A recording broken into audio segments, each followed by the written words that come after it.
So, welcome to Tullyhogue, the ancient inaugural site of the O'Neill clan in County Tyrone. So, Tullyhogue Fort was an ancient royal inauguration site. The site was eventually dominated by one noble family, the O'Neills, and it was here that the last great O'Neill Earl, Hugh O'Neill, was inaugurated. And we're going to go up and have a look at what it looks like now. Maybe just like this.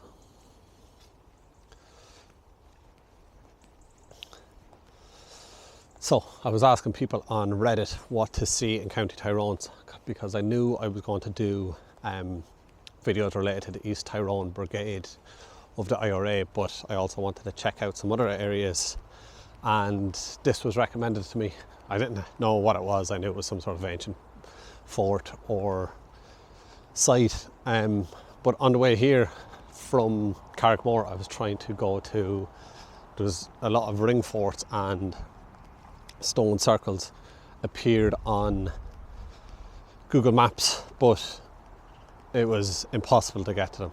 Google Maps stopped working when I was in the hills. The roads all crisscrossed, and then there was like 10 different roads closed for some reason. So I gave up on that, and once I could get some once I could get some internet, I decided just to come here, because it being winter, it's getting dark early. So I left home at about 5 o'clock this morning, just because I woke up early, but then also because I wanted to get up to Tyrone. It was actually a little further driving than I thought, because I went through Monaghan town to visit the grave of Jim Lina, and then the plan is visit this place, which should be a bit of interest, and then head on up to Dungannon. Hopefully that might be in the video as well. But from what I was reading of Tullyhogue, which I'm probably saying wrong, is it may date from prehistoric times. Could have been a mound or something, but it was eventually there was a rath built around it, so kind of like an embankment, which may be filled with water. There were fences put up, but it was eventually taken over by the O'Neill clan, and it would be here that the leaders of the clans would be inaugurated, so the O'Neill family. So the Earls at the time of the English beginning their conquest of Ireland would have been chieftains, and chieftains are earls of their areas. So a lot of the areas in Ireland would be split. A lot of the counties would have at one stage been kingdoms or earldoms, and the Ulster earls were the last actual Gaelic leaders in Ireland. They'd started in Dublin. The Normans and the English, whichever name you want to give them, started in Dublin, spread across most of Ireland, except Ulster. Ulster was the last holdout. But then in 1607, King James I defeated the Earls, and this led to the flight of the Earls from Donegal. Including them was Hugh O'Neill, who would have been one of the leaders within the group of Earls, and they fled, I think, to Spain first, then Italy, and they were trying to raise a Catholic army to come back and defeat the English, but they never came back, and that was the flight of the Earls. Because the Gaelic power had been so strong in Ulster, it's where they began a second plantation. The first one had kind of failed in the south, but this second one was much more aggressive. God, I need to do some exercise. And that Ulster plantation eventually led on to partition and everything else that came along with that. But before all of that, Hugh O'Neill was inaugurated at this site. Whew. You'd swear it was Mount Everest. It's a big hill.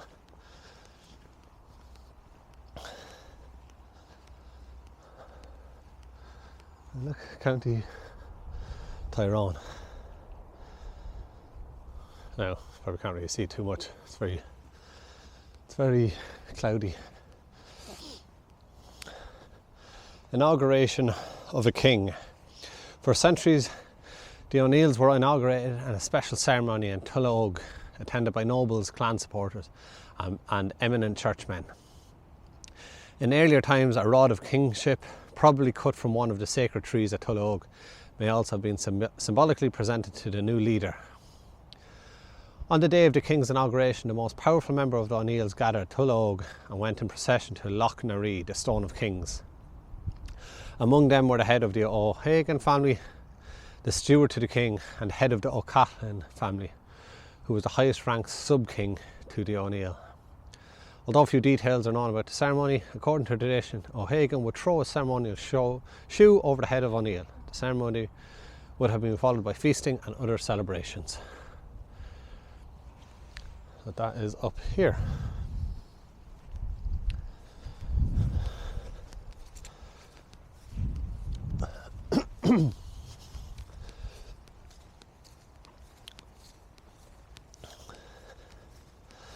Now, from what I was reading on, I think it was Wikipedia to be honest, the inauguration stone, when the O'Neills were eventually defeated, it was smashed, and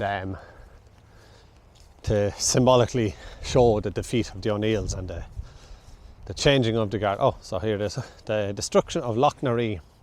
In the early 1600s, centuries of tradition came to an end when Loch Naree was smashed and the O'Neill leadership fled abroad. Within a few years, new settlers had made their home here, in the fort of Tullyhogue. In 1509, Mór O'Neill was inaugurated at Tullyhogue. He would be the last of the O'Neills ever to receive this honour on the historic Stone of Kings. From 1594 to 1603, Aud fought a bitter military campaign against Queen Elizabeth's forces in Ireland, which came to be known as the 9 Years' War. Ultimately, the Crown Lord Deputy Mountjoy defeated Aud and his allies. When Mountjoy arrived at Tullyhogue, he smashed Loch Naree and scattered its stones, seeking to wipe out the O'Neill tradition for good. Aud left Ulster in 1607, during what is known as the Flight of the Earls, and died in Rome in 1616. The plantation of Ulster followed the Flight of the Earls. Much of the land was granted to Scottish and English settlers. In 1611, Robert Lindsay and his family took up residence on Tullyhogue. In 1619, Miss Lindsay was recorded to be living in a timber house within the fort itself. You can find out more about the Flight of the Earls at the Hill of the O'Neill Visitor Centre in Dungannon.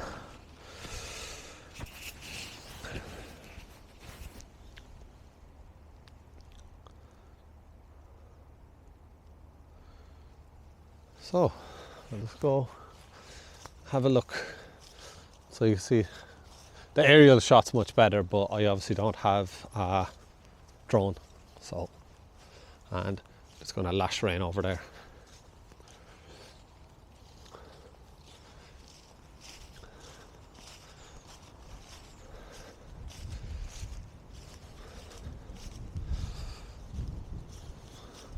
So you see the circular embankment kind of goes around where all the trees are,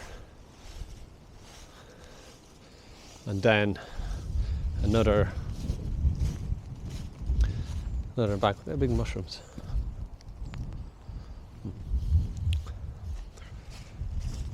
So it's a row of hedges, then an embankment, then this depression, and then we're up here into the centre. So this probably most likely where the O'Neill clan, where Hugh O'Neill would have been inaugurated. And eventually where the Loch Naree, the inauguration stone, was smashed. And I know I said James I there at the start, but obviously you got my info wrong. The Tullyhogue Fort, just outside Tullyhogue village in Tyrone. So his long lost descendants eventually became the main sponsors of the GAA. I don't know if that's how true that is, but O'Neill family, or O'Neill name, is still very prominent across Ireland, especially in GAA. But this is where the dynasty of the O'Neills would have been, and where it most likely ended.